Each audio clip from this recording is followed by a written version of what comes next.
Tror du, at mere papir betyder færre træer? Tænk igen. Her er spørgsmålet. Hvad mener du ved om papir og træer?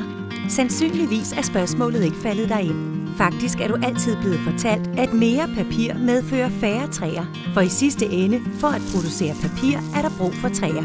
Men er du klar over en ting? Faktisk er det ikke rigtigt, altså at det betyder færre træer. Se på os for eksempel. Måske ved du det ikke, men Portugal har udviklet sig til en ganske stor producent af papir af høj kvalitet. Ikke desto mindre er vores skovarealer øget med over 60% i de sidste omkring 100 år. Hvorfor? Lad os forklare. Folk har brug for papirprodukter, så vi begyndte at producere dem. Papirprodukter af høj kvalitet til gode priser, forskelligartede, kreative og vedvarende.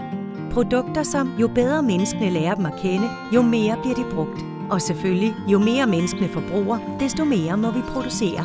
Det vil sige, jo flere træer vi forbruger, desto flere træer havde vi brug for.